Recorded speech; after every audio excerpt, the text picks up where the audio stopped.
दो भाई थे और दोनों भाई बहुत गरीब थे।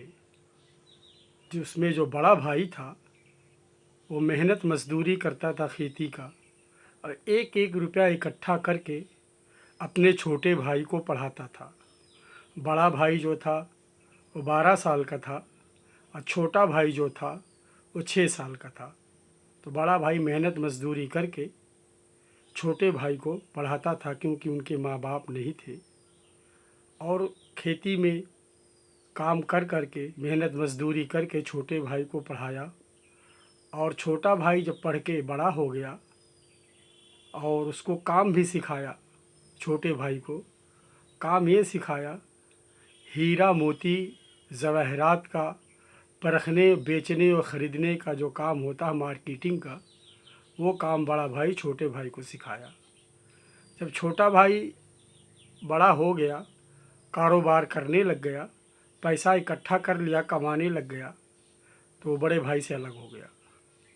बड़े भाई को 1 रुपया नहीं देता था, और फिर भी बड़ा भाई छोटे भाई की शादी करा दिया कि भाई तू मेरे को पैसा नहीं देता, फिर भी मैं तेरी शादी करा देता हूँ। बड़ा भाई छोटे भाई की शादी भी करा दिया। अब उसी झोपड़े में से आधा झोपड़ा बड़ा भाई ले लिया और आधा झोपड़ा छोटा भाई ले लिया। छोटा भाई आधे झोपड़े में अपना बंगला बना लिया और बड़ा भाई उसी झोपड़े में रहता था। अब छोटा भाई क्योंकि हीरे जवाहरात का काम सीख गया, काम कर रहा था, रोज़ माल कमाता था, अच्छी अच्छी गाड़ियों से आता था जाता था, अच्छा अच्छा पकवाता था, खाता था, लेकिन बड़े भाई को कभी भी न खाने के लिए पूछता था, न कभी 1 रुपये की मदद करता था। और बड़े भाई के एक ही औलाद थी। बड़े भाई का एक लड़का था 5-6 महीने का, वो भी बड़ा हुआ, 10-12 साल का हुआ। फिर घर में और तकलीफ़ बढ़ने लग गई, बड़े भाई की कमाई बंद होने लग गई।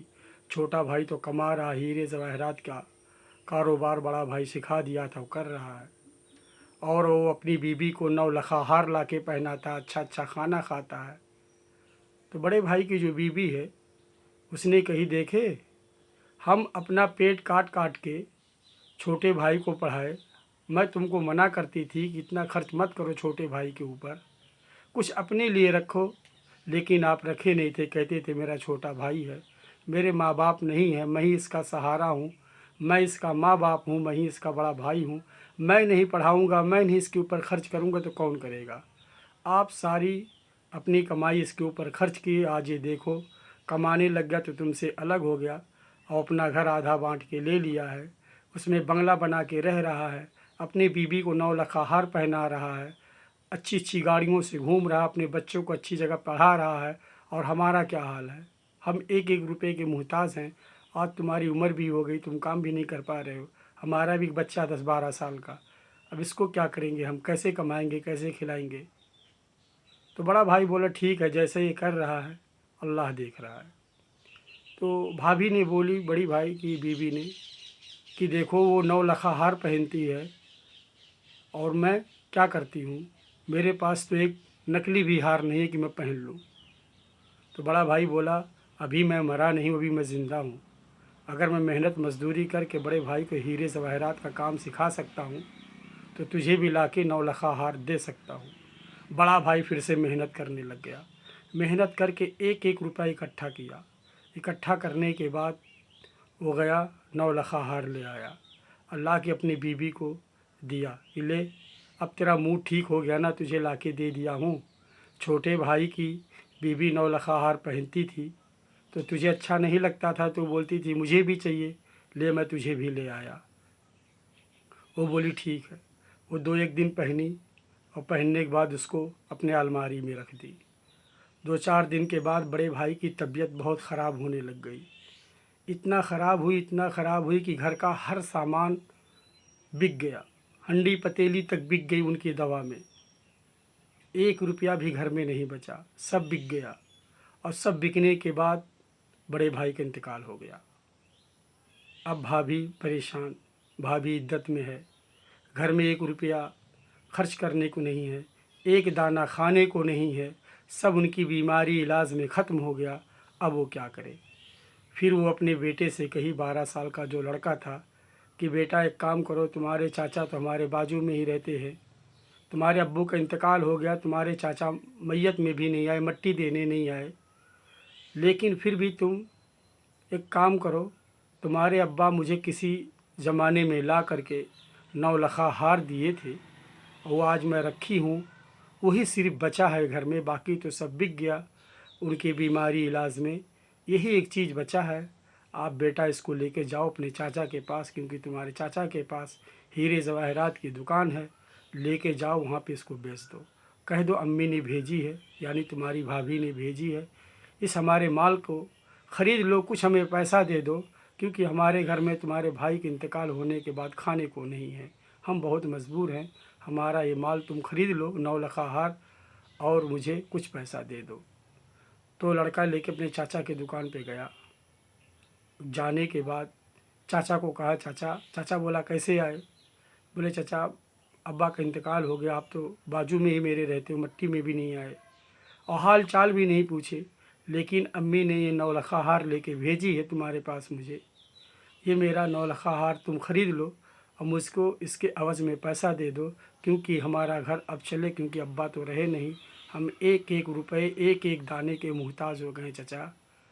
तो चाचा ने वो हार को देखा, देखने के बाद कहा, बेटा एक काम करो, ये हार ले जाके भाभी को दे दो, रख ले, और मेरे से 12,000 रुपया ले लो, जाके घर खर्च चलाओ, और भाभी से कह दो कि मेरे से जो गलती हुई थी, मैं भाई के इंतकाल में नहीं आया, अब तो मेरा भाई नहीं रहा, मेरा भाई तो वापस नहीं आएगा, जो गलती मेरे से हुई, मैं भाई के इंतकाल में नहीं गया, भाई से बात नहीं करता था, कभी भाई को खर्चा नहीं देता था, जो कि भाई ने मुझे पढ़ा लिखा के यहाँ तक किया था, लेकिन अब मेरी आँख की पट्टी खुल गई है।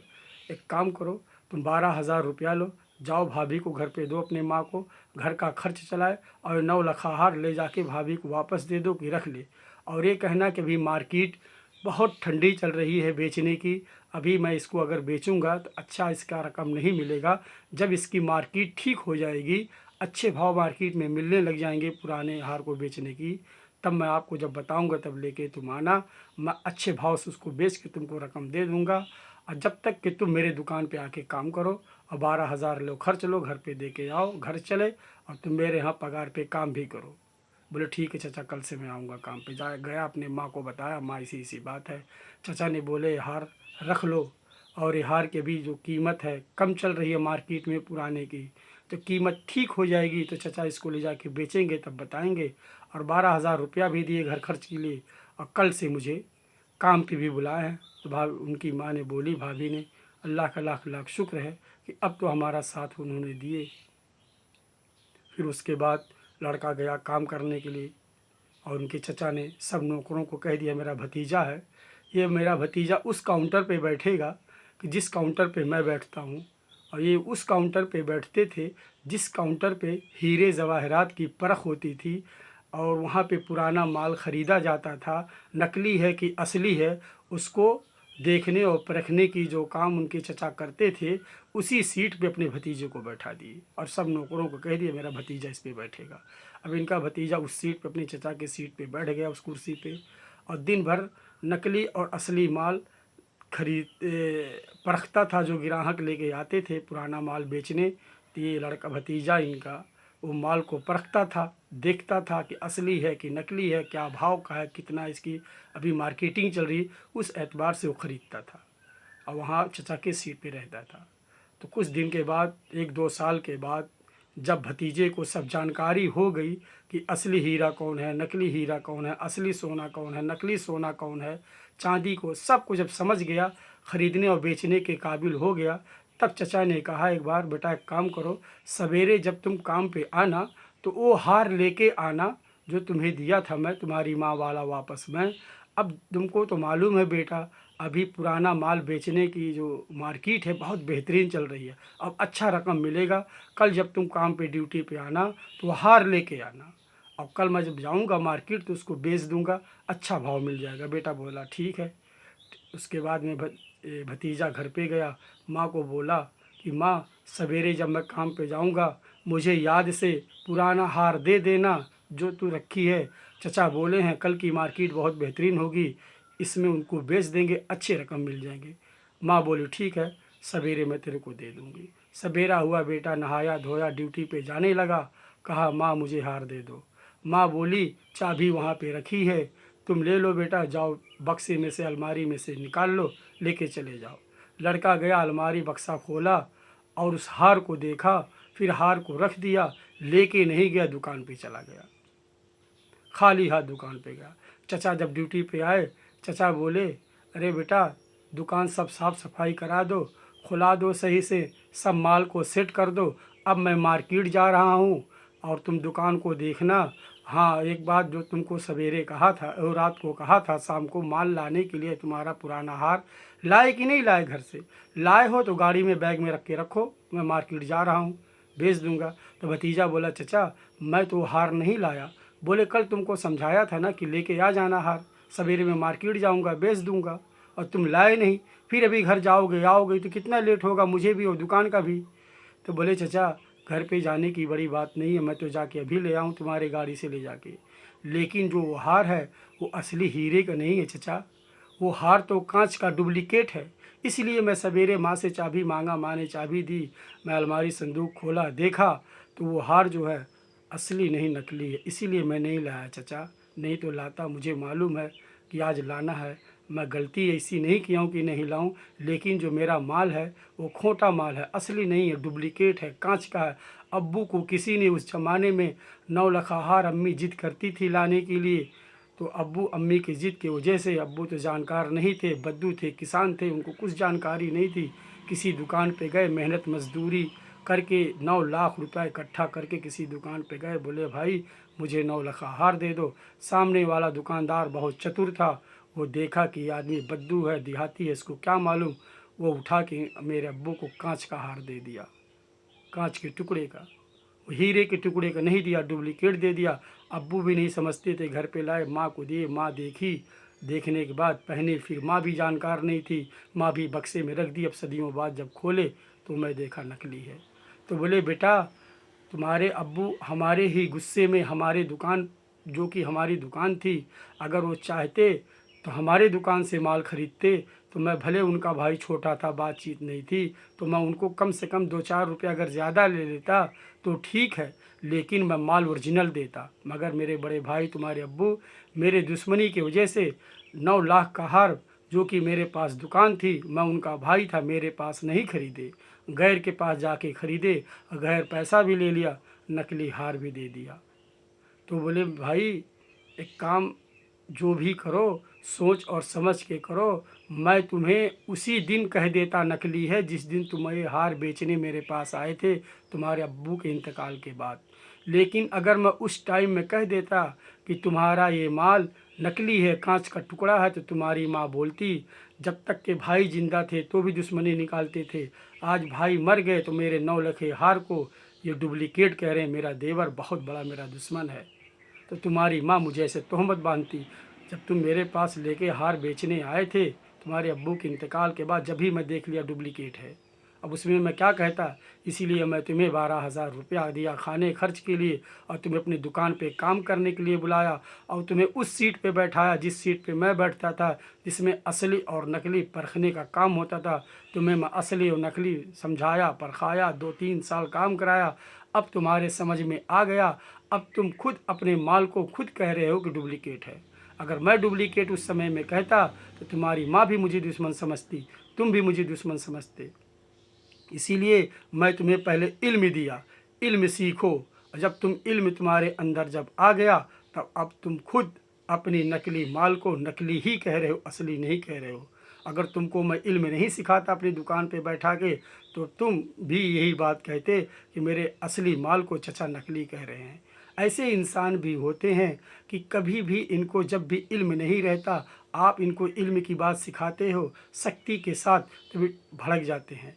तो कभी भी किसी को अच्छी बात, दीन की बात सिखाओ तो पहले उसे इल्म सिखाओ। जब उसे इल्म आ जाएगा, दीनदारी उसके अंदर आ जाएगी, तो उसके अंदर जितने फितने फसाद हैं, जिसके जितना उसके अंदर दुनिया की रस्म व रिवाज है, सब वो छोड़ देगा, और वो अपने काम को जो असली समझ के कर रहा है उसी को नकली कहने लग जाएगा। जब उसके अंदर इल्म आ जाएगी, तो कभी भी इंसान को कहीं भी कुछ भी दीन की बात सिखाओ तो पहले उसको दीन की जो महीन चीज़ है उसको समझाओ। पहले उसको इल्म दो ये है क्या। जज्बात में कोई चीज़ बिल्कुल ना समझाओ। पहले उसको इल्म दो। जैसे चचा ने भतीजे को इल्म दिया असली और नकली का, तो भतीजा ने अपने असली माल को जो असली समझता था उसी को जब इल्म आने के बाद नकली कहा, खुद कहा, क्योंकि उनके अंदर इल्म आ गया। तो कभी भी जो रस्म व रिवाज दुनिया के अंदर चल रहा है, कोई बाजा बजा रहा है, कोई सजदे कर रहा है किसी गैरुल्लाह का, कोई कहीं जा कर के किसी जगह पे धागा बांध रहा है, कोई जाके कहीं तहजिया उठा रहा है, कोई जाके कोई मुजावरों के पास किसी बाबाओं के पास खुदा मान रहा है, कोई कहीं का पानी उठा करके आबे ज़मज़म समझ रहा है, कोई कुछ भी कर रहा है। सारे रस्म व रिवाज को वो अपना समझ रहा है, अपना दीन समझ रहा है, अपना इस्लाम समझ रहा है। कह रहा है मेरे दादा बाबा तो यही किए थे, मैं भी कर रहा हूँ, कौन सी गलत है। तो वो भी सही कर रहे हैं समझ लो। लेकिन तुमको उसको इस जगह से हटाना है, दीन की बात समझाना है, तो पहले उसको इल्म दो। इल्म सिखाओ। जो दादा बाबा किए थे वो गलत था, अब ये तुम देखो ये गलत है। जब उसके अंदर इल्म आ जाएगा तो फिर खुद कहेगा हाँ मेरे दादा बाबा गलत किए थे। जैसे उसके अब्बू नकली हार कांच का ले आए थे, बेटा ने अपने बाप के माल को नकली कहा। कि क्यों कहा? जब उसके अंदर इल्म आ गया तब कहा। बाप को इल्म होता तो भी नहीं लाता। तो ऐसे दादा बाबा गलत काम कर रहे हैं, ताजिया उठा रहे हैं, बाजा पीट रहे हैं, कहीं कुछ कर रहे हैं, किसी बाबा के पास जा रहे हैं, मुजावर के पास जा रहे हैं, क्या से क्या कर रहे हैं, नाच रहे हैं, कूद रहे हैं, पी रहे हैं, गैरुल्लाह के सामने झुक रहे हैं, दुनिया के जितने रस्म रिवाज हैं सबको वो फॉलो कर रहे हैं। पहले उनको सिखाओ कि ये दीन क्या है, इल्म क्या है। जब उनके अंदर दीन आ जाएगा, इल्म आ जाएगा, तो जितना वो पीछे अपनी ज़िंदगी में गलत काम किए हैं असली समझ के, फिर खुद वो नकली कहने लग जाएंगे। इसीलिए कभी किसी को सिखाओ तो पहले उसके अंदर दीन की सारी चाशनी को डुबाओ। और जहाँ सामने वाले को पहली बार अगर आप सिखाओगे तो भड़केगा, गलत कहेगा, बुरा कहेगा, लेकिन आपको उस चीज़ को बर्दाश्त करना है और किसी से नहीं कहना है मैं इसी के पास गया था, दीन की बात बताया, वो मेरे ऊपर भड़का, मुझे गाली दिया, मुझे उल्टा बोला, मुझे बोला। किसी से मत शेयर करो, दिल में दबा के रखो। फिर वो मिले, फिर उससे दुआ करो, सलाम करो, उसके दीन के रास्ते पे लाओ, मस्जिद वाला बनाओ, नमाजी बनाओ, दीन की बात एक एक बात उसको बताओ, उसके दिल में उतरेगा इंशाअल्लाह ताला। जितने वो रस्म रिवाज में फंसा हुआ है इंशाअल्लाह बाहर निकल जाएगा और मस्जिद वाला हो जाएगा, दीनदार हो जाएगा और सारी फितना फिसाद को वो छोड़ देगा। तो इसीलिए कभी भी किसी को कोई चीज़ समझाओ तो पहले उसके अंदर इल्म लाओ। इल्म लाओ, एक बार में लाओ, सिलो सिलो थोड़ा थोड़ा लाओ और माकूल सवाल माकूल जवाब करो। 70,000 नेकियां हैं। एक मुसलमान से सलाम करे, उसका जवाब दे। कहीं भी वो सामने वाला मिले, तुमको मालूम है ये फितने फसाद में फंसा हुआ है, तो उसको हमेशा सलाम करो। सलाम को जवाब दे या ना दे, तुम सलाम करो। तो उसके अंदर मोहब्बत जागेगी कि सामने वालों को मैं इज़्ज़त नहीं करता हूँ, फिर भी मुझसे वो सलाम करता है, दीन की बात बताता है, असली और नकली की परख बताता है। तो थोड़ा थोड़ा तुम्हारे ऊपर माइल होगा, इंशाअल्लाह ताला तुम्हारी बात को मानने लग जाएगा, समझने लग जाएगा, उसके अंदर दीन आ जाएगा, इल्म आ जाएगा, सारा वो काम गैरुल्लाह का छोड़ देगा और फितना फसाद छोड़ देगा। छोड़ने के बाद तुम्हारी बातों को जब मानेगा, तुम्हारे साथ आएगा, जाएगा, बैठेगा, मस्जिद वाला हो जाएगा, नमाज़ पढ़ने लग जाएगा इंशाअल्लाह ताला। जितना वो काम अपनी ज़िंदगी में उल्टा सीधा किया सबकी वो तौबा कर लेगा। हाँ, सबकी वो तौबा कर लेगा। पहले उसको इल्म सिखाओ। डायरेक्ट गुस्से में कभी किसी को कुछ मत सिखाओ। जैसे वो चचा कह देता क्यों मेरी दुकान पे आया है, तेरा बाप भी बेवकूफ़ था, तू भी बेवकूफ़ है, नकली हार तेरा बाप खरीद के लेके आया है, कांच के टुकड़े का तू 9 लाख हार लेके मेरे पास आया है, तो बात बिगड़ जाती। लड़का बोलता अब्बू का इंतकाल हो गया, इंतकाल होने के बाद में भी चचा इस तरीके से बात कर रहे हैं। उन्होंने ऐसा नहीं किया। उसने कहा माल को घर पे रखो, मेरे यहाँ काम करो, 12,000 रुपया लो, घर खर्च चलाओ, आओ यहाँ पे इल्म सीखो। जब वो इल्म सीख लिया वो खुद अपने माल को गलत कहे कि हाँ मेरे अब्बू गलत किए थे, नकली माल लाए थे। तो कभी भी किसी को सिखाओ पहले उसको इल्म सिखाओ। जब उसके अंदर इल्म आ जाएगा तो दुनिया के जितने भी वो गलत काम किया सबसे वो तौबा कर लेगा, सबको तौबा कर लेगा, रस्म रिवाज को सबको छोड़ देगा जितने रस्म रिवाज चल रही है। हाँ, तो पहले दीन सिखाओ और माकूल और मीठी ज़बान में सिखाओ और बर्दाश्त करने की कोशिश करो। अल्लाह से दुआ करो, ऐ अल्लाह मुझे सब्र दे, मुझे बर्दाश्त दे, मैं दीन का काम, दावत का काम करने जा रहा हूँ, कर रहा हूँ। जितना मुझे दुनिया वाले ठुकराएंगे, परेशान करेंगे, मेरा ये दीन फैलाने का काम है। मैं चाहे जहाज़ चलाने वाला हूँ, चाहे चना बेचने वाला हूँ, अगर मैं कलमा पढ़ लिया हूँ तो मैं दीन का दाई बनूँगा और दीन का ज़िम्मेदार बनूंगा और दावत का काम करूंगा। दुनिया मुझे कितना भी परेशान करे, आज नहीं कल नहीं, ये नहीं, इनकी नस्ल ये दीन के ऊपर लाएगी, इस्लाम को फॉलो करेगी, दीन को मानेगी। हमारा मेहनत कभी भी जाया नहीं जाएगा। अल्लाह के रसूल सल्लल्लाहु अलैहि वसल्लम मेहनत की, उनकी मेहनत जाया नहीं गई। हाँ, ताइफ के लोग इतना मारते थे लेकिन वो दावत का काम करते थे। लेकिन कैसे सिखाना है, माकूल बात करना है, मीठी ज़बान बोलना है, सब्र करना है, बर्दाश्त करना है।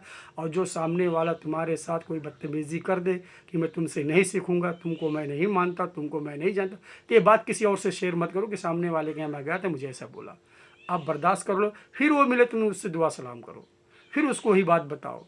हाँ, फिर उसको बताओ। जब वो दीन समझ जाएगा, उसके अंदर इल्म आ जाएगा, इंशाअल्लाह ताला राह रास्त पे आ जाएगा। अल्लाह पाक हम सबको दीन पे चलने की तौफीक दे। आमीन सुम्मा आमीन।